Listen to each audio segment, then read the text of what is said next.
la fin du circuit mondial professionnel de windsurf. Donc une dernière étape qui clôture le circuit hommes et femmes à Nouméa, et ça se passe sur 6 jours de compétition potentielle sur Lansvata, ici, du 24 au 29 novembre, avec des compétiteurs professionnels qui viennent du monde entier. C'est plus d'une vingtaine de nations représentées, des Japonais, des Brésiliens, des Croates, des Allemands, des Australiens, des Néo-Zélandais, beaucoup de monde.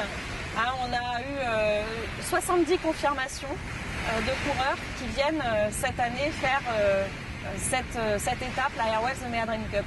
C'est un gros événement pour la Nouvelle-Calédonie? Oui, je crois que c'est un gros événement parce que c'est un grand événement sportif, c'est une finale professionnelle, mais c'est aussi un gros événement parce que ça dure 6 jours. Il y a peu de... à part le Tour cycliste par exemple, sont peu nombreux ces événements qui durent dans le temps et où il se passe aussi autre chose que du sportif. Et c'est vrai que la Airwaves Nouméa Dream Cup, elle a ça de fameux, c'est qu'il y a du spectacle pour tout le monde et tout le monde vient s'amuser, soit pour voir les courses ou être au contact des coureurs, soit pour s'amuser sur le village parce qu'il y a des tas d'animations, de jeux ou des initiations sur le plan d'eau pour justement se tester à la planche à voile. Voilà, donc c'est un grand rendez-vous qui dure suffisamment longtemps pour que tout le monde puisse y participer. L'événement permet de valoriser toutes les richesses de la Calédonie. Donc c'est une belle vitrine aussi pour montrer la riche diversité culturelle. Et ce, au travers soit des trophées, des artistes qui auront participé à ce concours de trophées, des trophées qui seront brandis par les champions de l'étape calédonienne sur le podium, et donc visibles sur les photos dans le monde entier. Mais c'est aussi la présence d'artistes sur la scène tous les jours, les midis, les soirs, une belle prestation surprise qu'il y aura également pour la cérémonie d'ouverture le 24 novembre, la coutume, enfin tout ce qui reflète vraiment la Calédonie qui sera visible sur la scène du monde entier. Ce qui est important pour nous, c'est de sensibiliser les jeunes, de développer chez eux de la passion, de l'engouement pour le sport d'une manière générale. Ce côté sain en plein air, et donc le contact avec ces sportifs professionnels est important, et du coup on fait ce qu'il faut pour que ces jeunes trouvent leur place aussi dans la compétition. Comme on est en fin d'année, ça va être donc un rendez-vous de clôture du programme UNSS Voile. Le mercredi 25 novembre ici sur Lansvata, au milieu des courses avec les pros.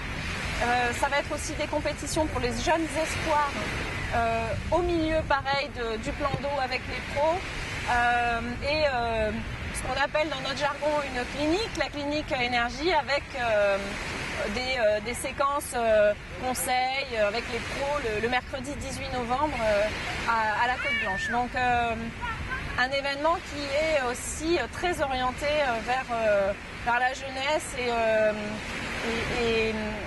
et tous les passionnés de glisse. Juste avant cette grande opération à Paris, la COP 21, où on se mobilise pour sauver notre planète. Donc, vu le beau plan d'eau dont on bénéficie ici, il nous semblait nécessaire aussi de passer notre message, de faire attention à notre environnement.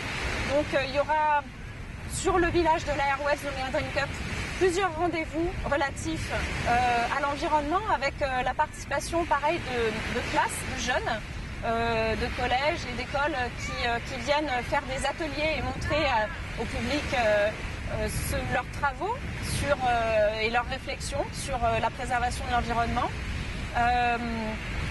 Et puis du coup on s'est donné un rendez-vous en amont de la Airwaves Nouméa Dream Cup le samedi 14 novembre à 9h avec toutes les bonnes volontés pour un nettoyage de Lansvata qui va héberger cette compétition pendant 6 jours dans maintenant moins d'un mois. Et pour attirer les Calédoniens, il y a la participation de Mondileg, c'est ça. voilà, qui est un peu ambassadrice de la cause environnementale en Calédonie et qui a bien voulu se prêter à ce jeu et venir nous donner la main sur cette opération. Donc tout le monde est bienvenu, hein, la plage de Lance-Vatal est à tout le monde. Et si entre 9h et midi on est là à nettoyer la plage, les fonds sous-marins, voilà, le littoral, avec des déchets qui en plus peuvent être recyclés, on fait une bonne action.